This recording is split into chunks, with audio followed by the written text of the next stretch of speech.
Islamic scholar Mufti Muhammad Yusuf إن عدة الشهور عند الله 12 شهرا في كتاب الله يوم خلق السماوات والأرض منها 4 حرم ذلك الدين القيم فلا تظلموا فيهن أنفسكم وقاتلوا المشركين كافة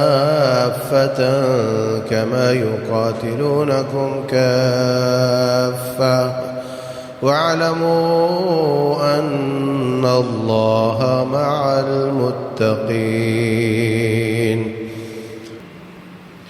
محترم سامعین اور سامعات، اللہ تبارک و تعالی نے فرمایا کہ سال 12 مہینوں کا ہوتا ہے، ان میں سے 4 حرمت والے ہیں، ان میں اپنی جانوں پر ظلم نہ کیا کرو اور کافروں کے ساتھ لڑائی کرو جیسے وہ تمہارے ساتھ لڑائی کرتے ہیں، یہ اللہ کا مضبوط دین ہے، اور اچھی طرح جان لو کہ اللہ تعالیٰ متقین کے ساتھ ہے۔ سامعین محترم، اللہ تبارک و تعالی اور ان کے رسول صلی اللہ علیہ وسلم مختلف چیزوں کی فضیلتیں بیان کرتے ہیں، مختلف چیزوں کو پسند فرماتے ہیں، حالانکہ ساری مخلوق اللہ کی ہے، یہ دن رات وہی بناتا ہے، کون و مکان و زمان ہر چیز اس کی بنائی ہوئی ہے۔ یولج النہار فی اللیل و یولج اللیل فی النہار، دن کو رات میں ڈالتا، رات کو دن میں ڈالتا ہے، بناتا وہ سب کچھ ہے۔ ان میں سے کچھ راتوں کو پسند کر لیتا ہے، کچھ دنوں کو پسند کر لیتا ہے، کچھ مہینوں کو پسند کر لیتا ہے، کچھ ساری زمین اس نے بنائی ہے، کچھ جگہوں کو پسند کر لیتا ہے، بندے سارے اس نے بنائے ہیں، بندوں میں سے بندے پسند کر لیتا ہے۔ اور پھر یہ فضیلتیں کبھی زبان سے بیان کی جاتی ہیں اور کبھی اپنے عمل سے بیان کی جاتی ہیں۔ رسول اللہ صلی اللہ علیہ وسلم نے وفات کے حساب سے فرمایا جو جمعہ والے دن یا اس سے پچھلی رات فوت ہوتا ہے وہ قبر کے امتحان سے محفوظ ہو جاتا ہے، اور خود جو آپ کو دن نصیب ہوا وہ پیر کا دن تھا۔ تو علماء مفسرین یہاں پر لکھتے ہیں، شارحین، کہ وہ آپ کی زبان مبارک سے فضیلت بیان ہوئی ہے اور یہ آپ کے عمل مبارک سے فضیلت بیان ہوئی ہے۔ رسول اللہ صلی اللہ علیہ وسلم نے مختلف چیزوں پر فضیلت، اس کے درجات یہ بیان فرمائے۔ تو مہینوں میں رمضان کا مہینہ پسند کیا، عشروں میں ذی الحجہ کا عشرہ پسند کیا، راتوں میں لیلۃ القدر کو پسند کیا، روزے کے حساب سے رمضان کا مہینہ اور پھر عاشورے کے دن کا روزہ اور عرفات کے دن کا روزہ، ان کو پسند کیا۔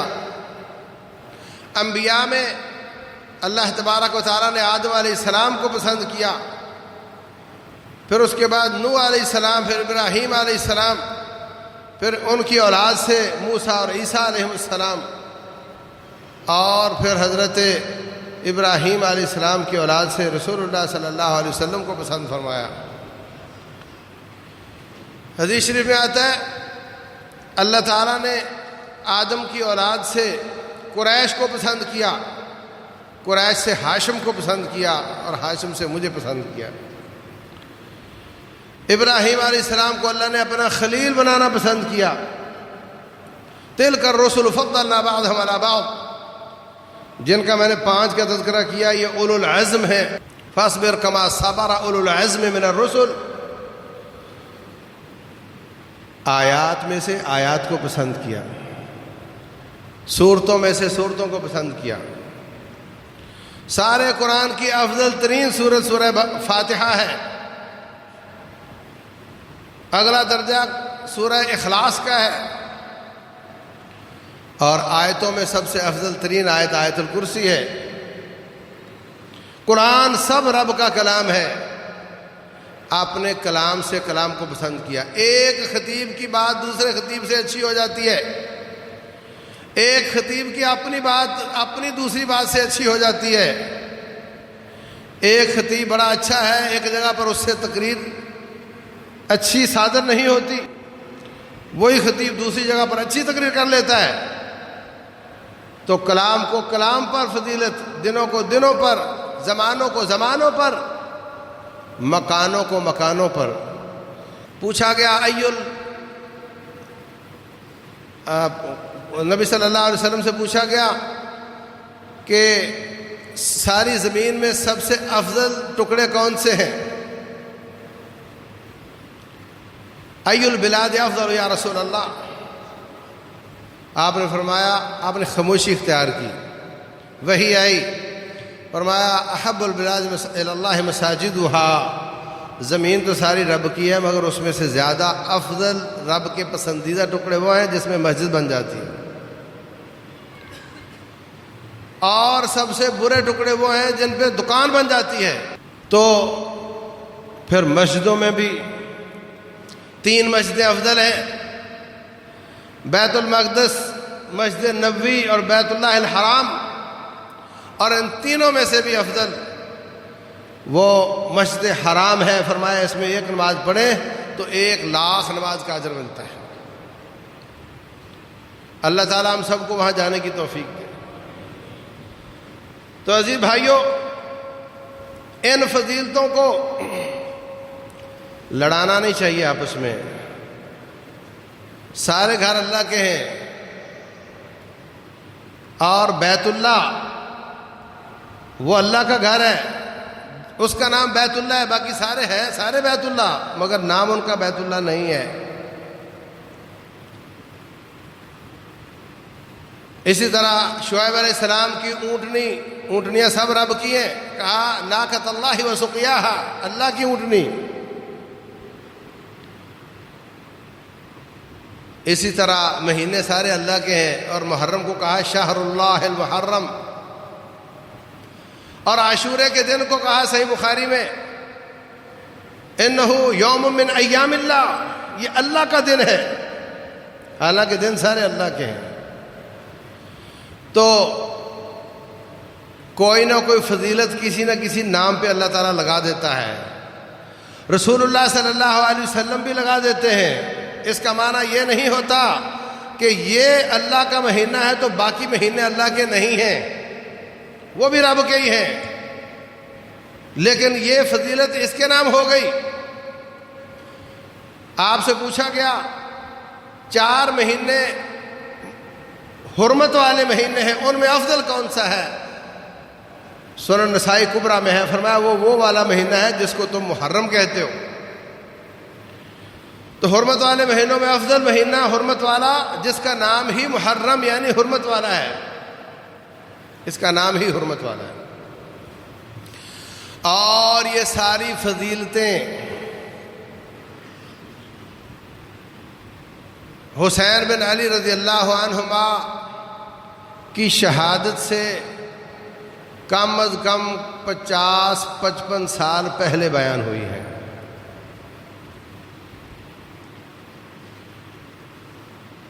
یہ حادثہ اتفاق سے اسی دن ہوا، لیکن آج عوام سمجھتی ہے محرم کا معنی حضرت حسین رضی اللہ عنہ. ایسا نہیں، اس کی فضیلت بہت پرانی ہے.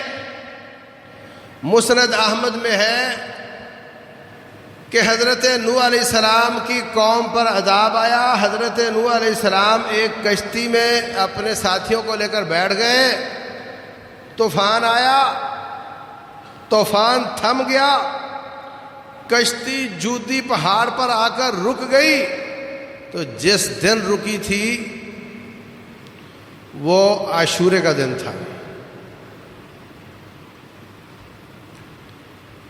یہی وجہ ہے کہ صحیح بخاری میں ہے حضرت عبداللہ بن عمر سے بھی، حضرت عائشہ رضی اللہ عنہا سے بھی، کہ مکے والے بھی عاشورے کے دن کا روزہ رکھتے تھے، حالانکہ ان کے پاس ابراہیم علیہ السلام کے بعد کوئی نبی نہیں آیا، اسماعیل علیہ السلام کے بعد ان کے پاس کوئی نبی نہیں آیا.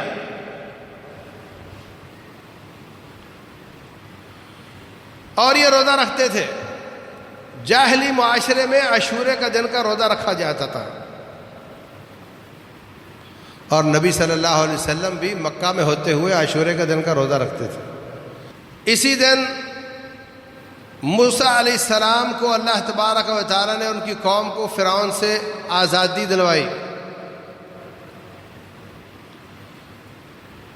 جس دن فرعون غرق ہوا وہ 10 محرم تھا. اللہ تبارک و تعالی فرماتے ہیں موسیٰ علیہ السلام آپ نے جانا ہے، جا کر فرعون کو نصیحت کرنی ہے. یا اللہ وَلَهُمْ عَلَيَّ ذَنْبٌ فَأَخَافُ أَن يَقْتُلُونِ، میں تو ان کے کاغذوں میں مفرور ہوں،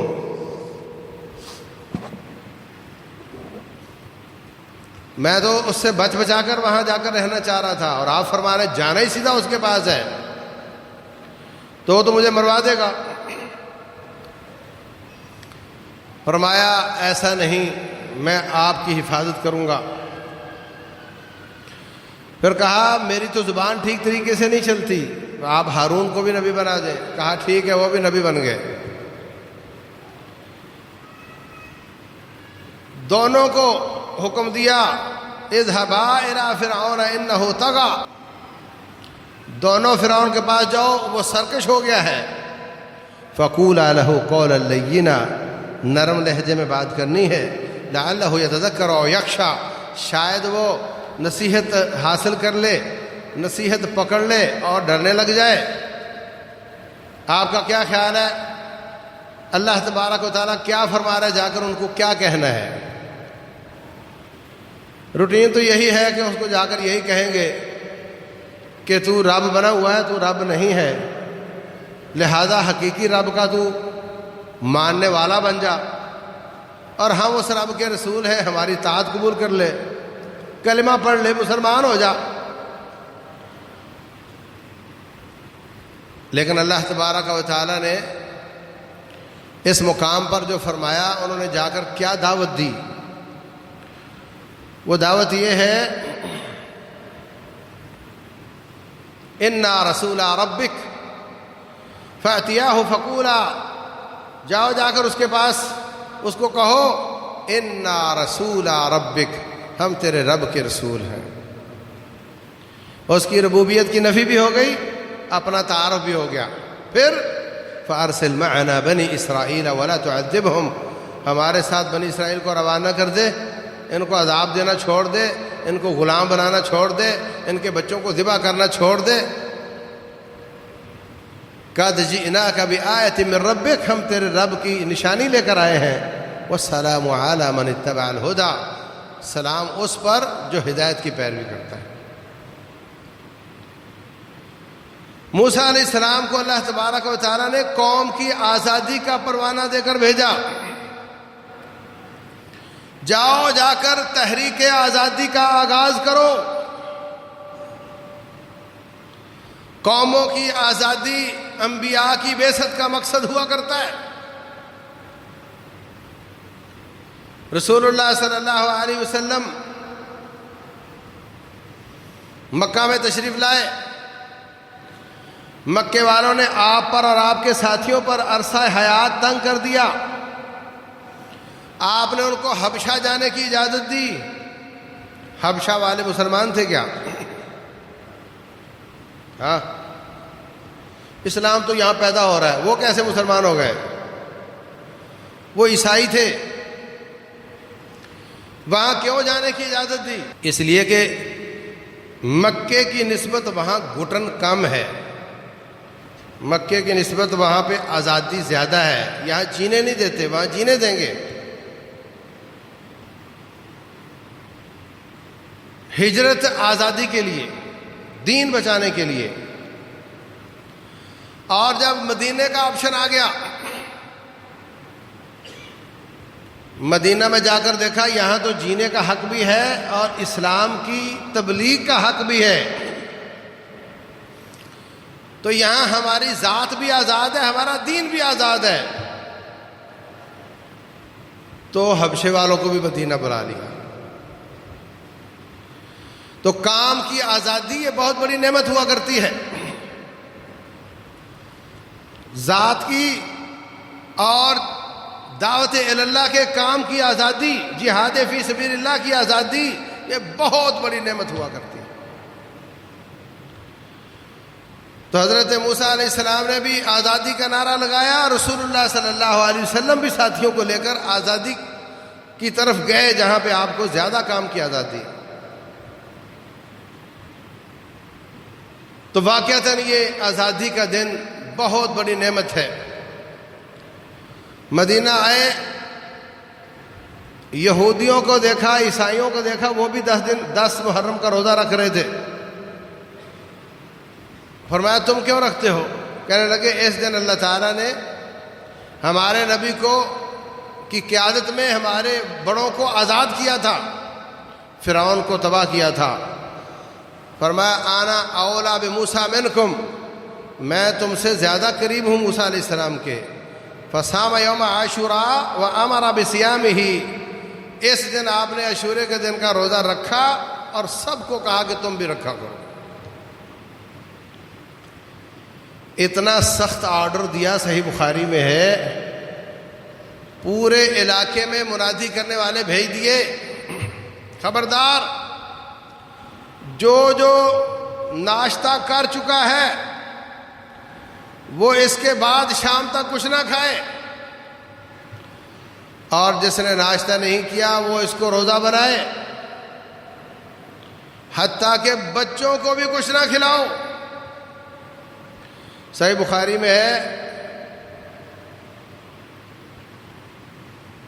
کہ وہ لوگ اپنے بچوں کو کھلونے بنا کر دیتے تھے، روئی کے،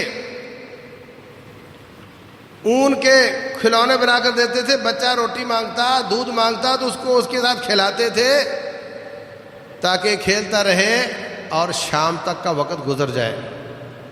حالانکہ بچے مکلف نہیں ہوتے.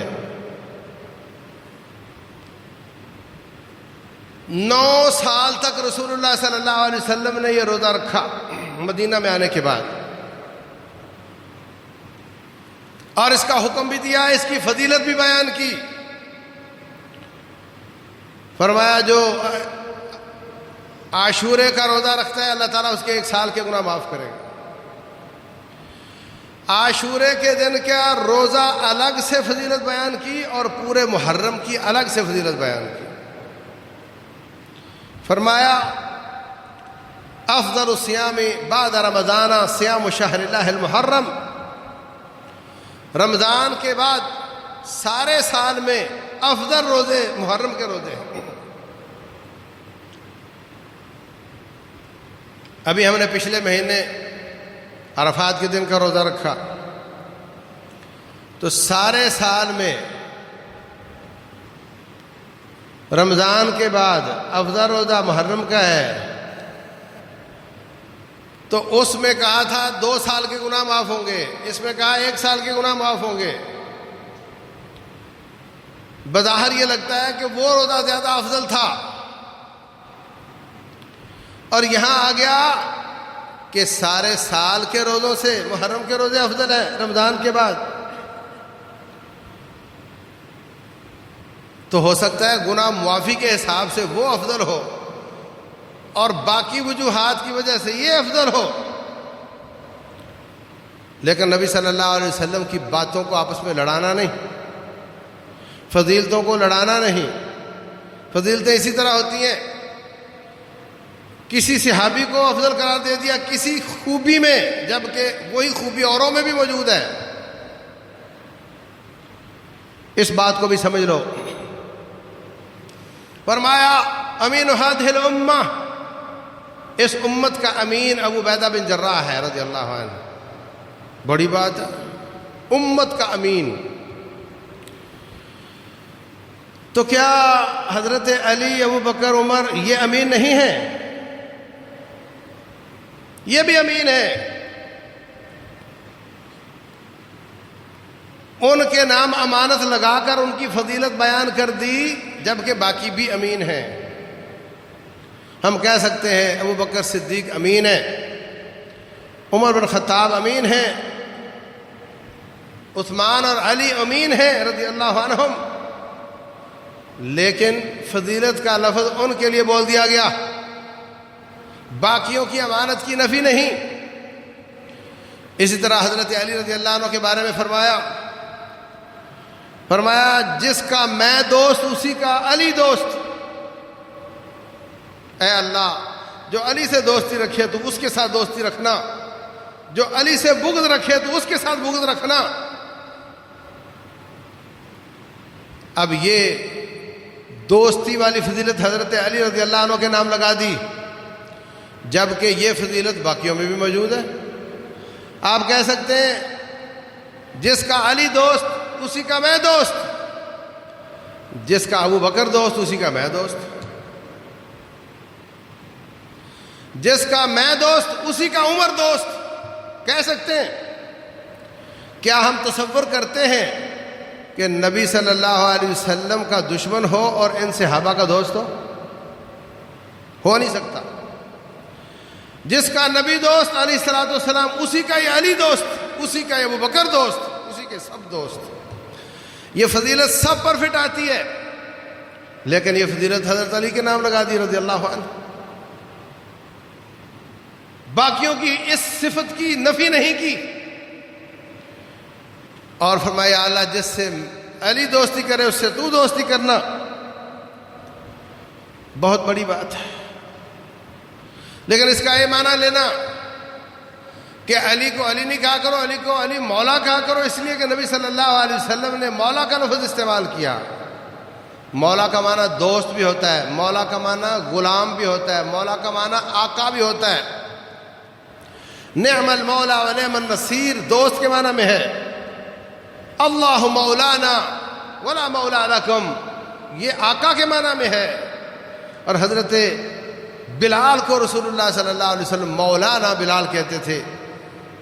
جتنے بھی کسی کو غلام کہنے کی بجائے ان کو مولا کہا جاتا تھا احتراماً. تو عرب لوگ فلاں مولا فلاں جب بھی لکھیں گے معنی غلام ہی ہوگا.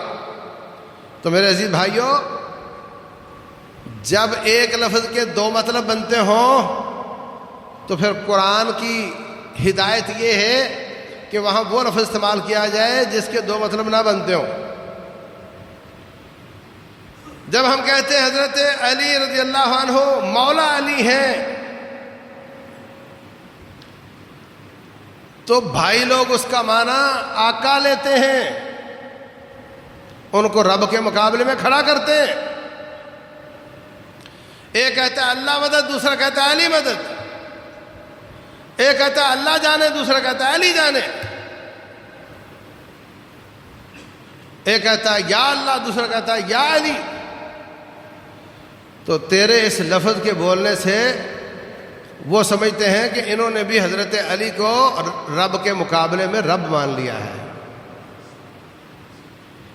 رب ذوالجلال فرماتے ہیں لا تقولوا رائنا وقولوا انظرنا. اردو میں جیسے کہتے ہیں نا معذرتاً میری بات سنیے، یا ایکسکیوز می انگریزی میں بول دیتے ہیں، یا میرا انتظار کرنا کہہ دیا جاتا ہے. ایک منٹ ٹھہرے ذرا، یہ کہہ دیا جاتا ہے. تو عرب لوگ اس کے لیے دو لفظ استعمال کرتے تھے، رائنا اور انظرنا. رائنا کو تھوڑا بگاڑ کر رائی کہتے ہیں جو بکریوں کا چرواہا ہوتا ہے،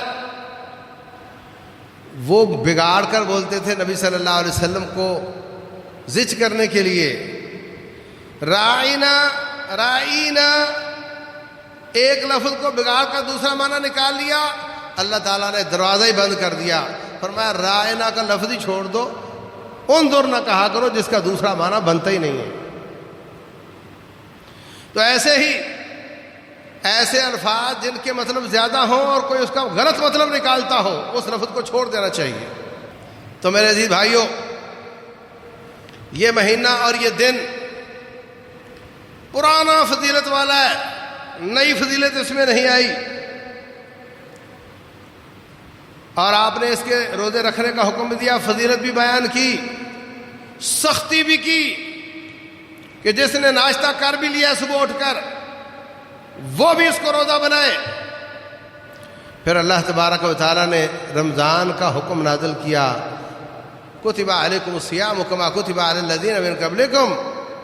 پھر رسول اللہ صلی اللہ علیہ وسلم فرماتے ہیں کہ عاشورے کا دن اللہ کا دن ہے، اب رمضان آ چکا ہے، اب جو چاہے اس کا روزہ رکھے اور جو چاہے اس کا روزہ نہ رکھے۔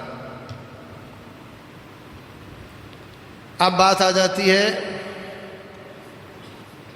کہ کسی نے کہا کہ یہ دن تو یہودی اس کی تعظیم کرتے ہیں، ہم بھی اس کا روزہ رکھیں وہ بھی رکھیں، اور آپ روٹین میں ان کی مشابہت سے بچتے ہیں، ان کی مخالفت کرتے ہیں۔ تو فرمایا اگر میں اگلے سال تک زندہ رہا تو میں 9 تاریخ کا روزہ رکھوں گا۔ اب یہاں تھوڑا غور کرنے کی بات ہے، عقیدے کے مسائل ایسے ہوتے ہیں کہ 9 سال تک اللہ اپنے نبی کو اسی حالت میں رہنے دے۔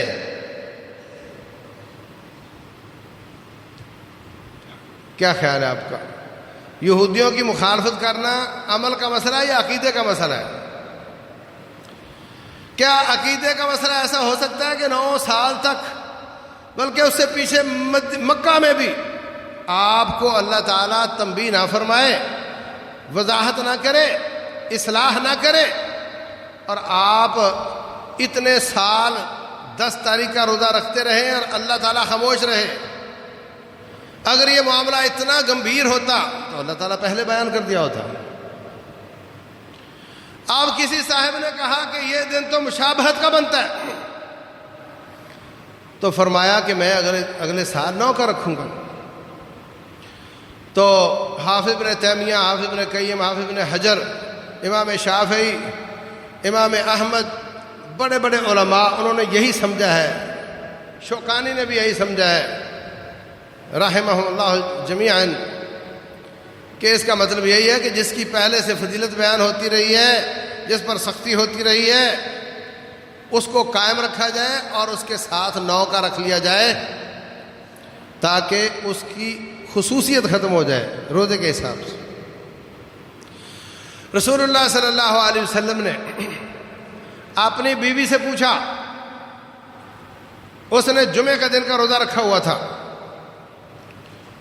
تو نے جمعرات کا روزہ رکھا تھا؟ کہتی نہیں۔ تو کیا ہفتے کے دن کے روزے کا پروگرام ہے؟ کہتی نہیں۔ فرمایا تو پھر جمعے کا بھی چھوڑ دو، جمعے کے دن کو خاص کرنا روزے کے ساتھ درست نہیں۔ بعض روایتوں میں ہفتے کے دن کو خاص کرنا روزے کے ساتھ بھی درست نہیں۔ تو اگر آپ نے جمعے کا دن کا روزہ رکھنا ہے تو ایک دن پہلے بھی رکھو یا ایک دن بعد میں رکھو، تاکہ خصوصیت ختم ہو جائے کہ اس نے صرف جمعے کے دن کا روزہ رکھا ہے۔ تو خصوصیت ختم کرنے کا طریقہ یہ ہے کہ عاشورے کے دن میں فضیلت تو موجود ہے، مگر اس کی خصوصیت ختم کرنی ہے، تو کہا ایک دن اور میں اگلے سال زندہ رہا تو 9 کا بھی رکھوں گا۔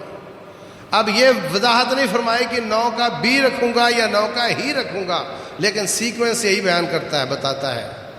اور علماء کرام کو یہی بات سمجھ آئی ہے، کچھ علماء کو یہ بات سمجھ آئی ہے کہ صرف 9 کا رکھنا ہے۔ مجھے قدیم علماء میں تو ایسا فہم نظر نہیں آتا، موجودہ علماء میں ایک سوچ موجود ہے، ان کی سوچ کی قدر کرنی چاہیے۔ اگر کوئی قدر کرتے ہوئے 9 تاریخ کا روزہ رکھ لیتا ہے تو رسول اللہ صلی اللہ علیہ وسلم جس شخص کو ان کی حدیث سمجھنے میں غلطی بھی لگی ہو، آپ اس پر سختی نہیں فرماتے تھے،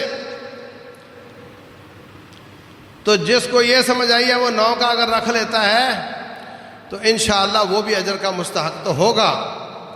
لیکن بات یہ ہے کہ وہ ساتھ یہ کہتے ہیں کہ جو 10 کا رکھے گا وہ حرام کام کرے گا۔ یہ بات غلط ہے، یہ بات درست نہیں ہے۔ تو جو چاہے سارے مہینے کے روزے رکھ لے، رمضان کے بعد افضل روزے اس مہینے کے ہیں، جو چاہے 9-10 کا رکھ لے، جو 9 کا نہ رکھ سکے وہ 10-11 کا رکھ لے، اس لیے کہ یہ کوئی ممنوع روزے تو ہیں نہیں۔ دوسری بات، آج کل اس دن کے حوالے سے جو کچھ کیا جاتا ہے اس کا تعلق عہد نبوت سے نہیں ہے، اس کا تعلق عہد ابوبکر سے نہیں ہے، عہد عمر سے نہیں ہے، عہد عثمان سے نہیں ہے، عہد علی سے بھی نہیں ہے رضی اللہ عنہم، عہد حضرت حسن سے بھی نہیں ہے۔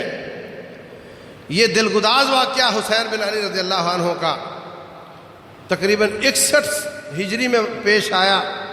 جو کچھ آج کل اس محرم سے متعلق کیا جاتا ہے وہ وہاں سے شروع ہوتا ہے، اور دین آپ کی وفات پر ختم ہو جاتا ہے۔ اس لیے جو کچھ کیا جاتا ہے اس کا اس اسلام سے کوئی تعلق نہیں جو آسمان سے آیا، جو دین آسمان سے آیا اس کے ساتھ اس کا کوئی تعلق نہیں ہے۔ حسین بن علی رضی اللہ عنہ مظلوم ہیں، ہماری کروڑوں دعائیں ان کے لیے ہیں، اربوں خربوں احترام ان کے لیے ہیں، وہ آل رسول ہیں علیہ الصلوۃ والسلام۔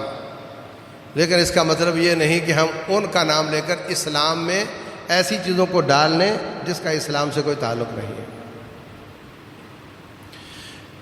اس حوالے سے صرف ایک روایت ہے جس کو حافظ ابن ابی دنیا نے تو جھوٹ قرار دیا ہے، حافظ ابن تیمیہ نے بھی جھوٹ قرار دیا ہے، متاخر بعض علماء نے اس کی سند کو یہ کہا کہ اس کے راوی صحیح ہیں۔ وہ یہ کہ جو عاشورے والے دن اپنی ذات اور اپنے اہل و عیال پر وسعت کرے گا، اللہ سارا سال اس پر وسعت کرے گا۔ اس کے صحیح اور ضعیف ہونے میں سابقہ علماء تو سب متفق تھے تقریباً کہ یہ صحیح نہیں، اور اس وقت کے کچھ علماء نے اس کی کوئی سند ایسی پیش کی ہے جس کی وجہ سے کچھ اس کی حیثیت کو مانتے ہیں۔